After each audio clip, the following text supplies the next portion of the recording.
Boa noite, seja bem-vindo. Boa noite, galinho. Boa noite, Pintinho.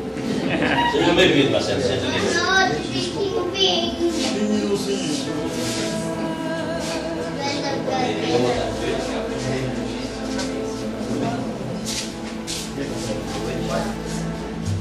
Meu filho. Ó, o Marcelo. Tudo bem, né, Marcelo?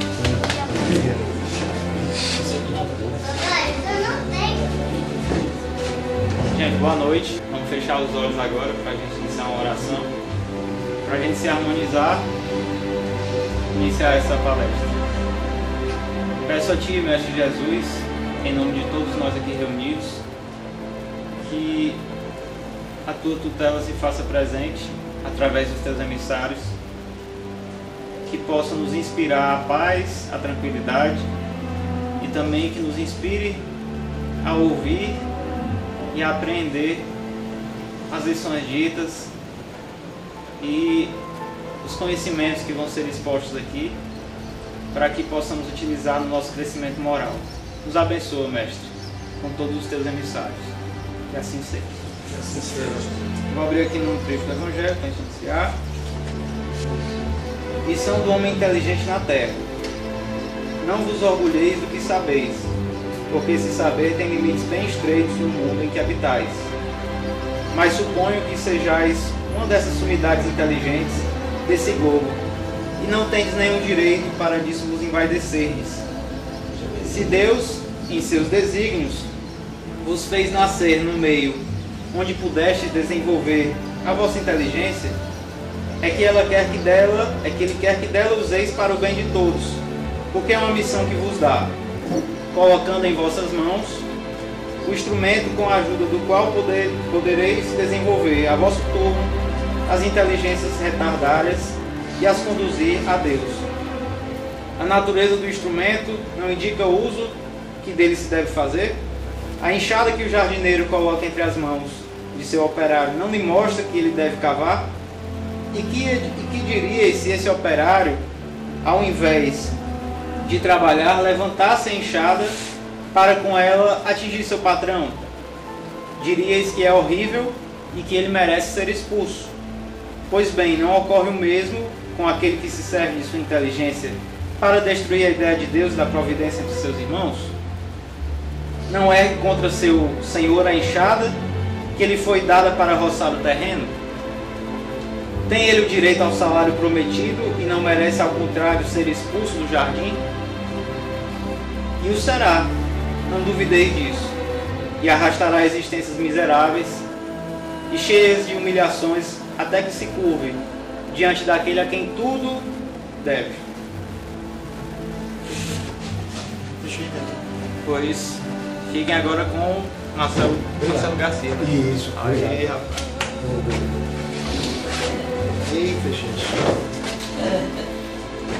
Gente, qual é a missão do homem inteligente na Terra? Amar. Amar. O que mais? É porque eu não vim dar palestra, não. Não vai sair aqui, não. Portanto, Seguir Jesus. seguir Jesus. O que mais? Você usou o meio errado, destruir. Oi? Eu usei errado, destruir. Os errados ficam a destruir. Amar o próximo como a si mesmo. Ao próximo a si mesmo. O que é que a gente entende desse texto quando ele fala assim, o homem inteligente? Ele está se referindo a quê? Ao possuidor de quê? Vamos ajudar. Hein? O conhecimento. Então aqui ele fala do homem inteligente no sentido de conhecimento. Qual é a missão do homem com o seu conhecimento aqui na Terra? Qual a missão de todos nós para fazer com esse conhecimento? Distribuir também. Distribuir. Então assim, não, comigo eu falo. Então assim, o interessante que a gente tem que entender que nós estamos com um tema extremamente atual, que enquanto o governo quer acabar com a classe educacional, educar é a missão do homem na Terra. Se nós observarmos todos os conhecimentos que nós temos, pelo menos eu falo de mim, a gente adquiriu de quem? Dos nossos antecessores. Alguns conhecimentos via as escolas, né? O estudo, a leitura. E outros conhecimentos via os mais, chamar de mais velhos, que chegaram antes da gente, né? E ficam passando os seus conhecimentos, a sua cultura, as suas raízes. Mas por que a missão do homem inteligente da Terra é passar o seu conhecimento, distribuir esse conhecimento? Porque ele deve ajudar o seu irmão. Que ele deve ajudar seu irmão. Porque só assim se evolui. Por evoluir. E quando distribui, quando há essa distribuição, principalmente voltada para o bem, mais ela se amplia. Sim, Por isso, se conhecimento. evolui, Certo, conhecimento é maravilhoso. Quanto mais eu ensino, mais eu aprendo. Né? mais se aprende. Por isso que um dia eu creio que a gente vai cá. Como no início do tema, diz, não se orgulheis pelo que sabes, porque esse saber tem limites. Então, deve se distribuir para que esses limites se ampliem. Ok. Quando ele fala não se orgulheis, ele está querendo chamar a atenção a que hábito algumas pessoas têm com relação ao seu conhecimento. Oi? Vaidade. Cadê quem falou? Vaidade. Mãe da desgraça humana, né? Casada com orgulho, que é o pai, vai tudo de água abaixo. Então é interessante que às vezes as pessoas adquirem um conhecimento e se acham, né? Apenas o máximo. Quando na realidade, quando nós refletimos que quem tem acesso ao conhecimento é um privilegiado. Não é verdade? Verdade. Então assim, e a quem mais é dado, mais é cobrado. A gente tira por nós, em casa, com os nossos filhos, com os nossos parentes, com os nossos colegas de trabalho. E algumas pessoas a gente vê, pode chegar, meu, pode sentar aqui perto, não paga imposto não. Com preço é o meu. Paga o máximo. Entendeu? Então muitas vezes a gente vê pessoas que têm acesso ao conhecimento, né? Consegue se desenvolver intelectualmente a nível de primeiro grau, segundo grau, terceiro grau, mestrado, doutorado, e vai se inflando. Enquanto que uns a gente vê que quanto mais vai adquirindo o conhecimento, mais vai desenvolvendo a humildade. Aí vem aquela máxima que diz, só sei que nada sei, né? Hein? Só. Então, se a gente perceber que ter acesso ao conhecimento é um privilégio de poucos, mas como a quem mais é dado, mais é cobrado, é responsabilidade de quem tem o conhecimento alavancar os que vêm depois, os que não têm esse acesso. E, lamentavelmente, a gente vê algumas pessoas que fazem da sua carreira profissional uma carreira voltada só para o ganho financeiro. Eu não estou falando apologia liseira, não. Eu gosto de comer bem, de vestir bem, né?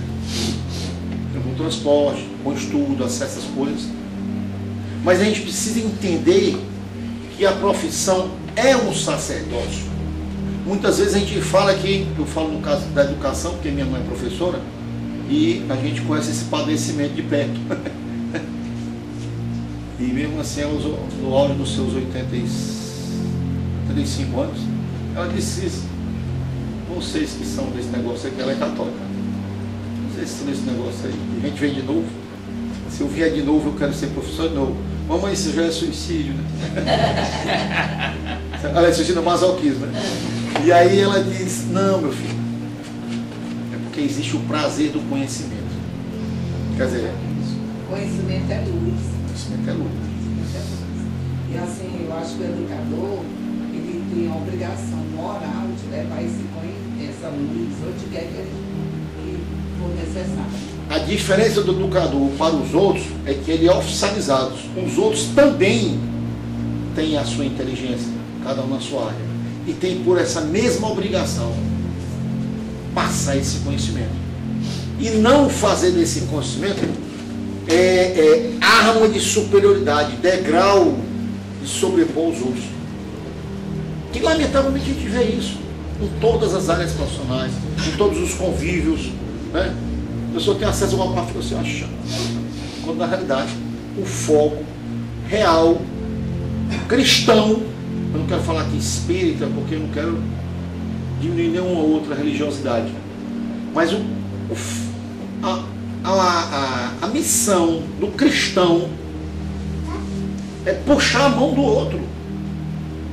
Não tem como evoluirmos sozinho. O homem é um ser social. Eu estou esquecendo agora, mas tem uma... Esqueci de você não. Tem um conto, né? Uma fábula da águia, né?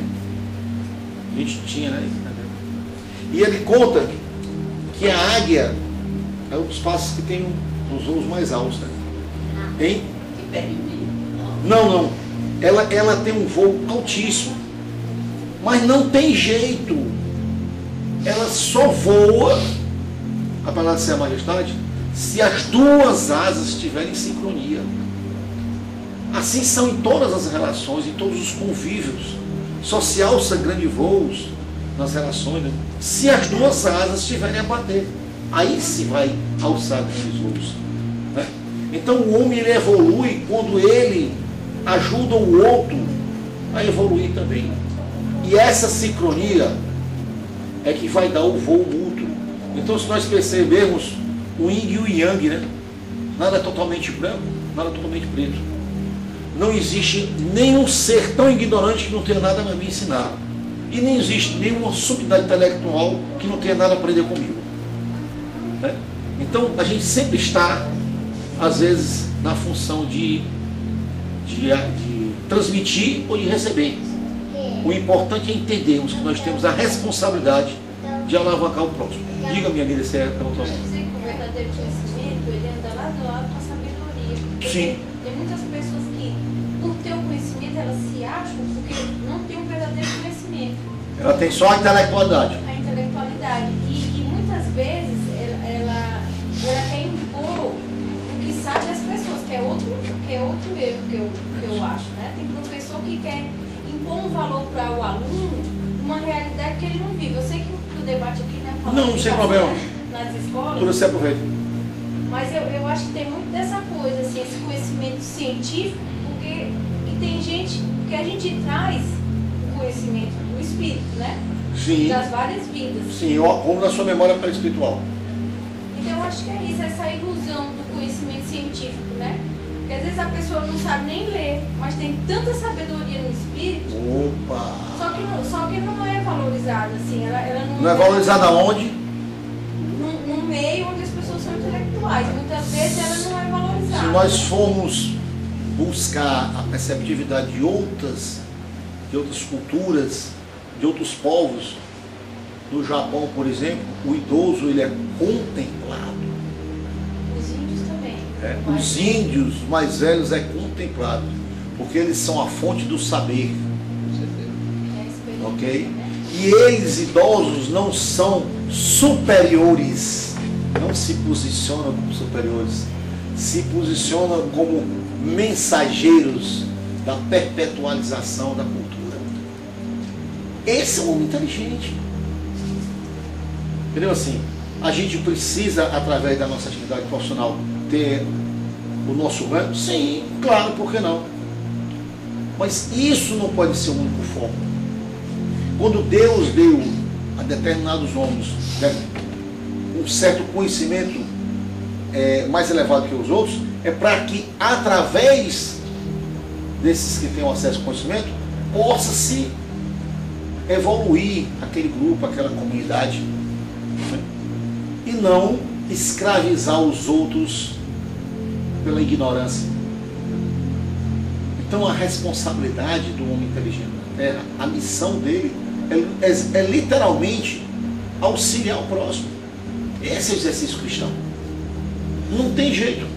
Se nós andarmos pelo Evangelho de Jesus, a gente vai estar sempre vendo que indo, ouvindo, a gente está sempre exercitando a caridade, a tolerância, a indulgência, a paciência, né? É estar se movimentando para que o próximo possa evoluir. Então assim, não interessa se é aqui no Beberibe, se é lá no interior de São Paulo, se é em Fortaleza, se é em Recife. onde quer que for, se for do outro lado do mundo, a gente tem que entender e botar em prática que nós somos filhos de Deus. E que nós sempre estamos em ponto de intercessão. Por exemplo, agora, estamos em Beberibe. Mas nós, cada um veio do seu canto, da sua forma, do seu jeito, estamos aqui reunidos na busca de debatermos um assunto, de entendermos um assunto, de buscarmos um assunto conforme a luz do Mestre Jesus. Essa busca nos mostra o nosso ponto de igualdade, nosso ponto de interseção. E aí nos mostra que nós não somos superiores a ninguém. Estamos todos juntos. Se nós observarmos, não está existindo uma palestra. Nós estamos trocando aqui ideia. Coisas que nós temos no nosso dia a dia, mas que às vezes está ali meio stand-by. O que é que está acontecendo agora? Uma reflexão coletiva. E é isso que nós temos que estar sempre. Se nós temos acesso a um conhecimento, fomentar a reflexão do próximo sobre isso, para que ele possa alçar seu voo. Né? E isso seja em qualquer grupo social. Às vezes a gente vê que em nome de Jesus existem guerras. Ainda existem guerras. Conflitos ideológicos, crenças absurdas, né? Por valores totalmente anticristãos. Mas se fala que é em nome de Jesus. Quando na realidade, vou ler aqui porque a Fabíola tinha dito,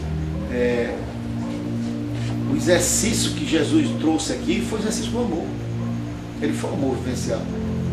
Eu estou falando aqui, mas não é fácil não. Não é fácil para ninguém. É difícil. É difícil de praticar. É difícil praticar por quê? Por que é difícil a gente praticar? O que é que nos dificulta? Eu sempre digo que qualquer um que lê o Evangelho, qualquer pessoa que sabe ler e escrever, contar de 1 até 10, pode começar o Evangelho da primeira à última folha e entende tudo. É fácil. Por que é difícil botar em prática? O ego, né? Oi? Sempre é o ego.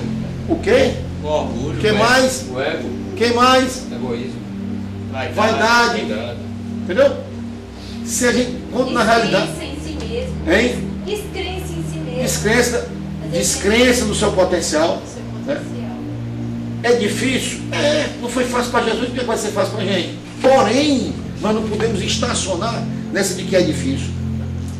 Está entendendo? Nós não podemos estacionar. Se nós estacionarmos no que é difícil, a gente não sai nem da alfabetização, quanto mais atingir o nível superior, o mestrado, o doutorado. Ok? Porque exige da gente uma coisa chamada esforço, dedicação, perseverança. É a mesma coisa que nós temos que ter para o nosso dia a dia em cima dos nossos valores morais. Eu não sei vocês, mas de vez em quando eu me pego pensando nisso, com vontade de fazer aquilo. Entendeu? Alguma pessoa, às vezes uma pessoa nos gera alguns dessabores, você tem vontade de dizer, não. São sentimentos humanos. E a gente tem que se perceber. Né? É aquela história. Quando a gente já começa a notar que a gente está pensando errado, a gente já está bem. Já está melhor que antes, porque muita gente errada nem sabia, nem notava. Eu tiro por mim. Quando chega na doutrina, às vezes não tinha atenção com uma pessoa, às vezes não com outra, e nem notava, eu nem achava que estava errado. E na realidade, muitas vezes a pessoa se aproxima da gente, quer só um ombro amigo, quer só um ouvido para escutar, nem quer muita coisa. Então, sobre esses pontos que nós temos que estar atentos. Então, eu gosto sempre de trazer o tema para o nosso dia a dia. Né? E não para a gente ficar assim, supra-sumo de determinados assuntos, mas que a gente possa refletir e trabalhar no nosso dia. E buscarmos mais conhecimentos. E distribuirmos mais esse conhecimento. Né? Passar os outros, auxiliar o outro à compreensão. Né? Não fazer do nosso conhecimento arma e subjugo ao próximo. Porque muitas pessoas usam o seu conhecimento para tirar proveito próprio. Quando a gente tem que ter o conhecimento para exercer uma atividade profissional, se é uma questão cultural, a gente tem que passar as nossas raízes culturais para o próximo, né? Para os que vêm depois. Ok? O que você pergunta? Não, você queria falar. Não, que você puxou. Era ele, diga aí. Ou usar o seu conhecimento para escravizar as pessoas que não têm nenhuma noção do que é o certo certo ou errado, né? E eles sabem, escravizam usando essa... Escraviza, manipula, Manipulam, colocando medo, se aproveitando da inocência do desconhecimento do próximo. Olha, quando você entende igual a mim e eu termino sendo não muito decente com você, é um crime, não tenha dúvida. Mas quando você não tem o conhecimento e eu uso das minhas habilidades para explorá-lo, para escravizá-lo, para subjugá-lo, é cruel. Eu não quero citar um fato recente que a gente estava até comentando agora à tarde, de acontecimentos que saiu na mídia, né? Para não ficar queimando mais ainda o cidadão que cometeu um grande erro. Mas é um crime muito cruel você se sobrepor, escravizar, abusar do outro, né? Como é que você falou? Manipular o outro, porque você tem uma certa habilidade, um certo conhecimento. Muitas vezes até mentir, né, para tirar proveito. Então, gente, isso é muito sério. Então, as nossas responsabilidades sobre o exercício, sobre o grande manual de conduta que Jesus deixou, que é o Evangelho, uma das maiores é entender e auxiliar o próximo nas suas limitações. E isso é uma missão muito séria. E a gente tem que entender que a espiritualidade, muitas vezes, ela precisa trabalhar ao irmão humano e ela precisa de você. Basta a gente observar que a espiritualidade não pode fazer um trabalho direto e ela usa o médium para psicografar, para receber uma mensagem de incorporação, né? Para uma mensagem, para uma pintura. Então, se a espiritualidade quer trabalhar um grupo, uma sociedade, e precisa do médium, é sinal que a espiritualidade sempre está precisando da interferência do encarnado. E aí fica a responsabilidade.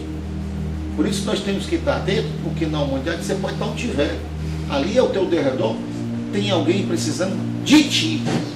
E a espiritualidade está contando contigo para dar mão àquele próximo, para ser luz naquele grupo. Muitas vezes a gente se omite para não ser inconveniente, que às vezes é desagradável falar alguns assuntos que não seja assim, que às vezes é melindroso. Mas tem uma mais que eu gosto de dizer: se Deus me deu a compreensão, não foi para ficar calado. Não é para fazer guerra, mas não é para ficar calado. A omissão também é crime, né? É crime contra a luz divina. Então, essa missão é uma missão extremamente delicada e de uma responsabilidade grande. Então, eu até sempre sugiro às pessoas, num caso como um texto como esse, depois dá uma lida mais a miúde, né? Mais na sua particularidade, para fazer uma reflexão do que eu já fui, do que eu sou e do que eu poderia ser, dentro dessa perspectiva, desse tema. Né? A gente não pode fugir das responsabilidades do que está pronto para a gente. A gente faz um trabalho na casa espírita e que atinge uma comunidade extremamente carente. Não é fácil. Não é fácil. Não é fácil para mim, não é fácil para minha esposa, não é fácil para os outros colegas, não é fácil para o presidente da casa, para quem quer que seja. E nunca será fácil para nenhum. Né? Uma casa como essa requer dedicação. Como todas as casas, cada uma a sua devida proporção. Não é, nunca foi, jamais será fácil. Mas é uma decisão, é uma escolha. E a escolha é todos os segundos da nossa vida. A gente acorda de manhã e a gente escolhe para deitar ou sair. Uma escolha. É escolher entre o certo e o errado. Quantas vezes nós não temos oportunidades extremamente sedutoras que a gente escolhe fazer o certo e o errado. É escolha. Então, exercer a missão que Deus conta, que a espiritualidade suprema que Deus conta conosco, é uma escolha. E nós não podemos nos furtar dela. Nós não podemos. Eu sempre digo isso. Se todos nós estendemos a mão aos nossos consanguíneos, só os consanguíneos, não pode ajudar sogro, sogra, cunhado, só os consanguíneos, seja os ascendentes ou descendentes, ninguém passa necessidade na terra. Não estou falando no Beberibe não, estou falando na rua não, estou falando na terra. O problema é que o homem muitas vezes quer sobrepor os outros, e mais, e mais, e mais. Os casos de pessoas que desencarnam e sua segunda geração, talvez a terceira, não gasta o dinheiro que ele ganhou. Para que Deus deu tanto? Será que foi para ele literalmente só acumular? Mais uma vez eu cito, eu não estou aqui fazendo apologia para a gente pegar o direito e sair distribuindo. Né? E se você for distribuir, pelo amor de Deus, diga seu endereço, porque eu sou o Pedro da Filha. Né? Mas é a gente entender que a gente tem que auxiliar o próximo. E muitas vezes o próximo não precisa do material. Ele precisa do amigal. Usando aqui, ó, plagiando a palavra, criando a palavra. Ele precisa da relação amiga, da relação humana. Ele precisa da luz no momento que está. Então, a doutrina espírita, em todos os locais que se abra uma casa, ela precisa do homem encarnado, que se dedique, que se esforce. Eu me sinto muito honrado de estar aqui hoje e muito grato, porque a gente não tem o hábito de faltar a nossa responsabilidade, que é no sábado à tarde. Mas o maior sacerdócio nosso é na família, né? E aí a gente, para ir de férias, tem que dar uma força aos meninos. E aí casar com a oportunidade de estar numa casa espírita, quer dizer, o sábado é para ir trabalhar mesmo, tem jeito não. Pode ter que usar todos os dias da semana, o sábado. Tem que distribuir. Tem que distribuir. O tempo, o amparo. Você está na casa espírita, muitas vezes as pessoas chegam desarmonizadas, precisando desabafar. Mas isso aqui não é uma casa de psiquiatra, não, nem de psicólogo, não é. Mas é um velho amigo, né, que dá um afago, dá um incentivo. Que cada um tem a sua dor. Mas não é bom a gente chegar e ter um canto onde a gente possa mesmo ficar em silêncio. Onde o atendente fraterno, ele sabe a nossa limitação, mas tem sempre uma forcinha para nos dar. Que caminhar é difícil. Para todos, cada um. Quantos casos a gente não conhece de pessoas que têm uma condição extremamente satisfatória e não sabe o que é ter um lar, não é verdade? E quantos o almoçozinho é ralo, né? Bem ralozinho, mas a paz, a harmonia, a energia, a união flui tão leve. Então assim, não é só na pobreza que tem alegria, não é só na riqueza que tem a tristeza, em ambos tem, mas os paradoxos são grandes. E aí cabe o homem inteligente cumprir sua missão. Cabe a responsabilidade de cada um estar na luz. Ok? Eu não sei como é que está o tempo. 15 minutos. 17 minutos. Tem 17 minutos? Ok. Pois é, gente, esse tema tem um trecho que diz aqui.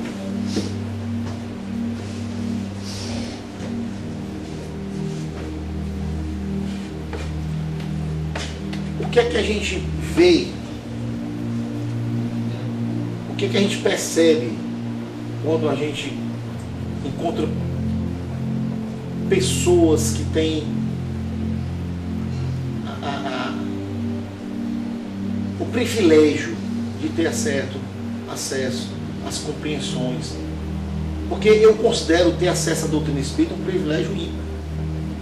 É um privilégio esclarecedor, descortinador, desmistificador, né?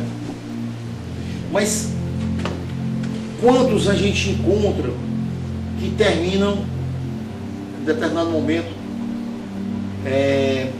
se omitindo ou então desistindo de sua caminhada?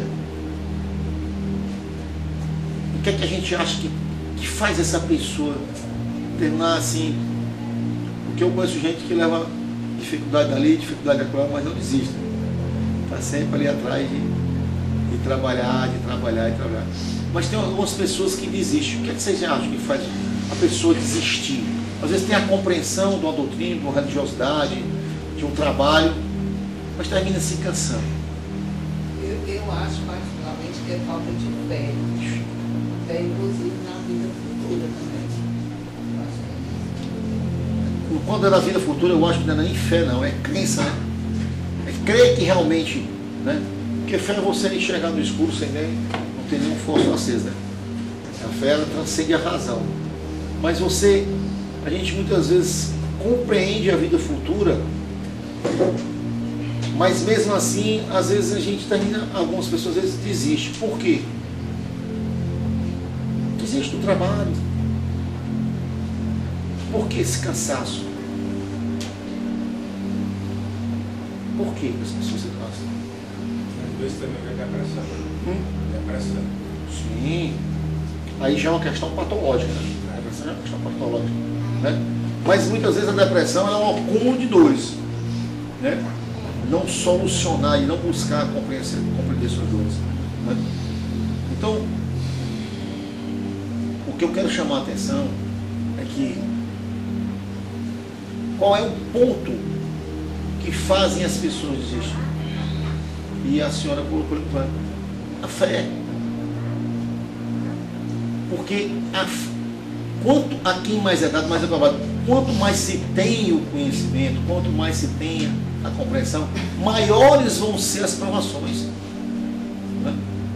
Então, assim, até para que você tenha um aprendizado evolutivo, a aprovação, a espiritualidade é tão magnânime que a aprovação sempre vem ao nível da compreensão de quem passa.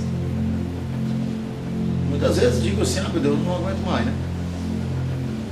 E no entanto, na hora que a gente para e deixa a lucidez tomar de conta, a gente percebe que se pode trabalhar, que se pode continuar. Tem um amigo nosso que dizia assim, cuidado com esse negócio de pedir paciência. Por quê? Porque é danado para vir coisa que tira paciência. Né? Você só vai saber se adquiriu paciência se tiver as provações. O Ney Pereira é muito engraçado. Então, temos que estar sempre atentos. A espiritualidade conta conosco. A espiritualidade precisa da intervenção do ser humano. E a nossa responsabilidade está sempre à disposição. Procurar entender qual é a necessidade, se dedicar. A perseverança, ela é muito forte, é muito necessária. Acho que falta determinação, motivação, para que a pessoa possa ir à frente, adiante. E aí a gente precisa buscar força no orar e vigiar, né? E através da prece. O que é que a gente pode fazer para se fortalecer? Prece. Prece. E ficar atento. E ver as dádivas que nós temos. O senhor perguntou. E também o tempo de cada um. Quando não se está verdadeiramente preparado para um determinado trabalho, não adianta persistir naquele momento. E acontece de, às vezes, pelo menos comigo já aconteceu e ainda vai continuar acontecendo, de eu não desistir, mas parar, refletir, meditar, me preparar ou me renovar e tomar novamente aquela atividade. Porque tem coisas que no momento está difícil a compreensão, o verdadeiro entendimento.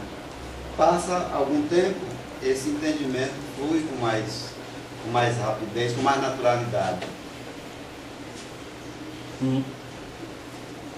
Aí sim, aí volto, com mais determinação. Mas isso aí não houve uma desistência, houve só uma pausa. Aí é o que chama para estratégica, né? Então, muitas vezes a gente tem que dar uma recuada e ver o que é que está se fazendo, como é que está acontecendo o trabalho, se o local está contente, o que é que pode ser feito, o que é que não pode ser feito. isso aí é constante, né? Mas a gente tem que entender que o trabalho da espiritualidade, nós somos intermediários. Não podemos ter medo, não podemos ter dúvida, né? A gente tem que ver como é que está indo, como é que não está, mas nós não podemos parar. Quando a gente dá uma pausa estratégica para ver como é o caminho que eu estou indo, que eu estou comendo agora. Por exemplo, eu estou olhando aqui para o Lopes, eu conheci o Lopes numa casa, depois foi para outra, e aí depois foi para outra, e as intempéries foram dando não sei para aqui, não sei para colar.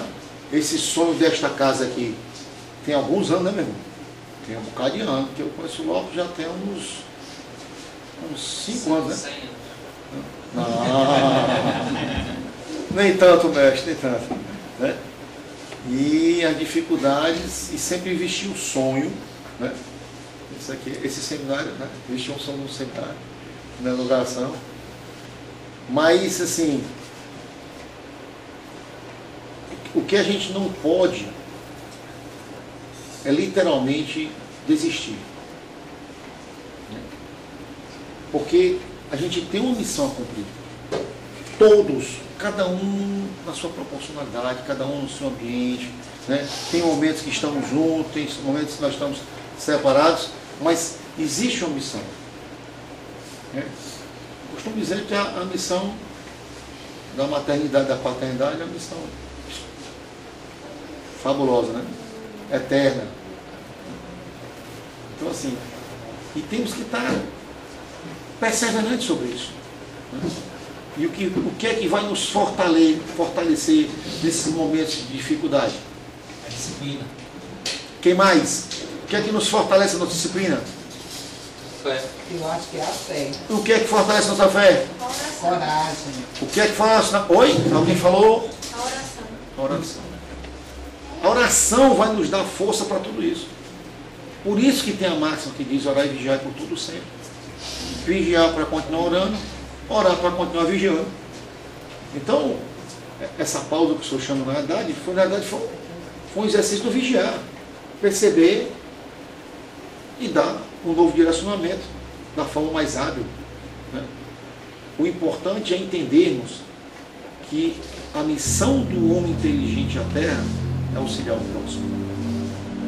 A missão do homem inteligente à Terra é ser luz para o próximo. É trazer a possibilidade do próximo compreender também. E entender que o próximo pode passar a compreender mais do que você. Qual é o problema? É um exemplo do mestre que veio para servir e não para ser servido. Por isso que ele foi o homem mais inteligente na Terra. E o mais Porque humilde, né? E mais humilde. E quanto mais se compreende, Mais se curva. mais faz as coisas de forma humilde. E o conhecimento nos liberta. E a falta de conhecimento nos paralisa. Nos paralelos. Assim como o medo, né? O medo desse conhecimento nos paralisa. Então, assim, o conhecimento nos liberta e a falta do conhecimento estaciona a gente, nos dá a possibilidade de ser escravizados. Então, assim, Conhecereis a verdade, é a verdade. conhecereis a verdade, vai vos iluminar, vos libertará. Você ser luz para o próximo é um exercício de caridade muito divino. Quando você vê pessoas que chegam a você depois de determinado tempo por um motivo X, eu ia dizer, poxa, obrigado, naquele dia se não fosse você, poxa, mas naquela época, mas ainda bem que eu ouvi isso de você, ainda bem que naquele dia você estava e fez esse comentário, né? Às vezes não é nem o palestrante, não. Às vezes é alguém que comentou alguma coisa, você, para você, a maior máxima da palestra, não foi a palestra, foi o comentário de alguém que estava vivendo um detalhe. Foi a grande luz. Isso é divino, isso é espiritualidade trabalhando entre você. Isso ela que ela pediu antes. Como o Mazinho falou, eu me senti contemplada porque eu vivi numa experiência minha de vida. Eu vivi o que ele disse, eu compreendo o que ele disse, pelo que eu já vivi, porque eu tinha uma pessoa que eu não conseguia perdoar. Oi. Aí o que acontece? Mas eu sabia da importância de perdoar. Então, eu me preparei para perdoar.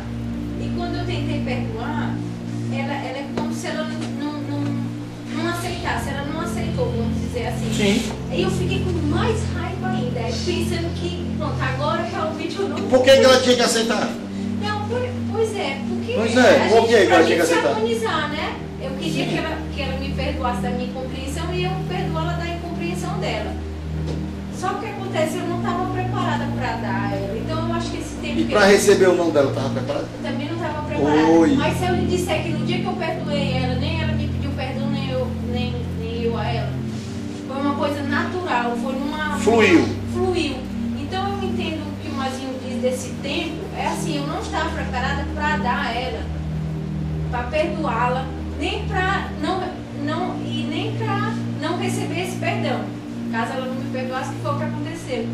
Então eu percebi que eu ficar forçando o perdão não me ajudava. O que me ajudou foi ter a consciência de que eu precisava perdoar, mas que seria no meu tempo, no tempo dela. Então esse momento que ele fala não é de você estagnar, dizer assim, também me perdoe agora, porque eu podia dizer assim, agora deixa pra lá, eu não vou mais me perdoar, mas eu sabia, eu tinha consciência de que eu precisava perdoar, que eu só ia ficar feliz, satisfeita com isso quando eu perdoasse. Então o tempo que ele fala é assim, às vezes ele não está preparado para dar aquilo que a pessoa precisa. Mas é porque a gente é ser humano, então assim, não adianta também eu forçar. Mas se eu trabalhar dia a dia, então o que eu comecei a fazer? A pedir a Deus nas minhas orações, que eu conseguisse perdoar, que eu lavasse a mágoa. Como é teu nome? Daniela. E vamos aproveitar que a fala da Daniela. E o que é o perdoar? Eu esquecimento. Aí é amnésia. Não, esquecimento. Eu no perguntei sentido de propósito. E eu estou perguntando, não é porque eu sou sabido, não é que eu recebi aqui um zap outro dia e eu guardei. Perdoar não é esquecer, isso é amnésia. Perdoar é quando você lembra e não sente mais dor. Isso é cura. Perdoar é terapêutico. Para quem? Para você. Mas aquele peste não merece. Merece não. Mas quem menos merece sofrer é você. Se ele é peste ou não, é problema dele. Tá entendendo? E às vezes a gente fica querendo, o que a gente quer mesmo é fazer justiça com as próprias mãos. Essa que é a verdade, porque isso vem do que vem na nossa memória perispiritual de encarnações e encarnações. A gente resolve logo no dente, né? Na peixeira. Mas não, na ponta da peixeira. Quando na realidade a gente tem que entender que o outro é o outro. A gente tem que entender o tempo do outro. Muitas vezes o outro não está em condição de entender o que eu estou entendendo. E aí eu tenho a missão de entender que ele não entendeu nada ainda. Né? Esse trocadilho, eu quase fico doido. E aí eu percebi que quanto mais entendia, mais tinha que entender que o outro não entendeu ainda. E ainda tem um detalhe, eu já fui igual, pior que ele. Porque eu não cheguei agora nessa encarnação desse jeito não.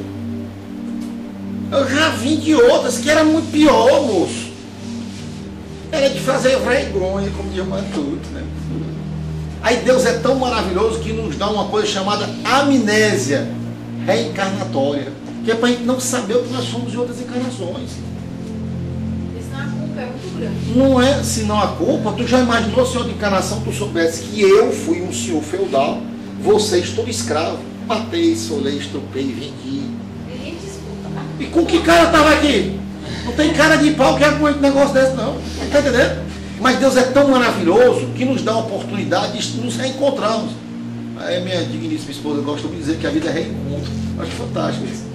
Né? E realmente reencontro, às vezes extremamente dessaboroso, mas é reencontro. Então Deus reencarnar é repetir, porque ainda precisa estar de novo nesta terra, participando dessa condição de provas e expiações, que é o que nós estamos, como provas e expiações. E aí o homem inteligente ele tem a sua missão de fazer com que esse mundo de provas e expiações alce um degrau mais evolutivo, que é o mundo de regeneração. onde as coisas são mais tênues ou menos pesadas. Percebe? E para isso precisa existir o perdão. Não tem que perdoar aquele desgraçado, aquele desgraçado. Mas logo é aquele que você tem que perdoar. Porque se não fosse esse, irmão, por isso que eu fico perguntando dele, quando fica bom, hein, pai? Começa a Na esquentar. palestra, pega o pulo, tem que terminar. Não. Então, assim, se nós observarmos a missão do homem inteligente na Terra, ela é extremamente ampla. O exercício do perdoar. Porque na hora que você perdoa e as pessoas veem que você realmente perdoou, você é luz. Se fulano conseguiu perdoar, porque eu não consigo. Agora não é esquecer não. Esquecer a amnésia. Perdoar é quando você lembra e não dói mais em você. Isto é cura. O nome disso é cura. Você está curado. E o outro é problema dele. A gente se entenda com Deus. Eu curei a minha dor da mágoa que ele me gerou. Então quando eu vou ao outro e peço desculpa, sem me desculpar, o problema dele. Eu estou bem. Quando eu vejo alguma coisa errada e eu posso chegar e dizer, olha, não é por aí não, eu cumpri a minha parte. Se você vai ouvir ou não me diz respeito. O meu papel está coberto. Só que na realidade, na hora que a gente faz isso, a gente quer que o outro obedeça. Aí é cruel. E o outro é um bicho pensante, é gente, é cruel. Diga. Quando você falou aqui, já para a gente, né? Conta da vibração, mas quando você falou que a gente lembra e não dói mais. Isso. Aí é que está o esquecimento. Quando você esquece o sentimento que aquele fato provocou. Esquecer a dor. Aí é cura. O sentimento da ofensa, o sentimento do Agora, ocorrido. perdoar é não desejar mais o mal. Não é ficar amiguinho, não.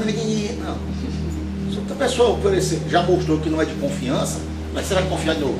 Então, perdoar é não desejar o mal, é não contribuir o mal, é não ficar feliz com o mal. Porque a gente não deseja, não contribui nada, mas quando acontece alguma coisa, chega. Deus tarda, mas não falha. Ainda bota o nome de Deus na história. Satisfação. Perdoar é se libertar. Perdoar. Você se liberta da pessoa. Repita aí, minha linda, com esse nome. Perdoar é se libertar. Perdoar é se libertar, gente. É terapêutico. É curativo. Para si, a primeira pessoa que se beneficia com o perdão é o perdoador. O outro não precisa nem perdoar. Você já está ótimo. Se ele vai perdoar, maravilha. Aí a gente pode voltar a ter uma relação. E dependendo de como for, até ela evoluir. E ficar mais madura. E até melhor. Mas esse não é o preponderante. Esse é um consequencial. O preponderante é que você se libertou. Você está curado. Essa aqui é a máxima. E foi isso que Jesus nos ensinou. Primeiro tentou, né? Mas a gente não aprendeu ainda. A gente está reencarnando na Terra. Até aprender. Repete. Até aprender. Ok? Aquele que bateu, quem matou é difícil para resgatar. Moço, difícil é para Maria, que viu o filho lá na cruz, sangrado, espetado, xingado, humilhado e defamado, um cara que só fez amar. Aí tu vem dizer que é difícil para ti, para mim não, velho. É difícil para Nossa Senhora. Para ela que foi difícil. Se ela conseguiu, se ele que no momento da luta final perdoar e para ele não sabe o que faz. E ele estava na condição humana, ele não estava como Espírito Supremo, ele estava na condição humana, material, sentindo as suas dores. Se para Jesus, que foi por amor, a galera botou na cruz, tu acha que vai botar nós dois aonde? Entendeu? Então se muda não, moço. Não vai ser melzinho na chupeta. Por quê? Porque nós estamos num mundo de provas, expiações, onde os valores densos ainda predominam. E aí cabe a nós que temos o acesso ao conhecimento, eu gosto de dizer, não quero nem falar da doutrina não, mas o conhecimento do Evangelho de Jesus, que no nosso caso nos é mais esclarecedor através da doutrina, que ela é descortinadora, temos que exercer. Eu vou contar minha esposa, tem uma época que trabalhava com uma criatura, que ela foi para o setor, e antes dela ir todo mundo dizia, cuidado que essa criatura é horrível. Não, chefe, faz essa mulher. Toda vida que eu ia buscar ela de manhã, para almoçar no final do dia, ela, porque a fulana não sei o quê, porque a fulana não sei o quê. Tu já observou que tu está só falando mal dela? Mas é porque ela... Me diga uma coisa, quem é que inventou ser espírita cristão? Foi tu ou ela? Não, mas responde, foi eu. Depois de exercício, a paciência, a tolerância, reza pelo anjo da guarda. Resignação, né? E aí depois, essa criatura nos fez um favor imenso. E depois do desenvolvimento, essa criatura saiu de Fortaleza, voltou para trabalhar em outro estado. E o pessoal de lá dizia, qual foi a macumbinha que tu fizeste? Jesus. Por quê? Porque você quebrou o elo, perdoar é quebrar os elos de desamor e pegar essa energia e transformar em elos de amor. A delícia é quando acontece de ambas as partes. Mas quando eu já faço a minha parte, o problema agora é teu, não é mais meu não. E com certeza essa vibração ela já vai ser emanada de outra forma, né? Perfeitamente. Marcelo, Gente, já estão me expulsando, é cruel. Fica bom. Toda a vida é Deus, é cruel. Obrigado. Gente, olha, obrigado pela oportunidade. Para mim, assim, uma honra inenarrável, tá? Os imprevistos foram imensos. Eu estou assim, flor da pele, de alegria mesmo. E que o Mestre Jesus possa dar muita luz a todos vocês. Muita paz. Obrigado.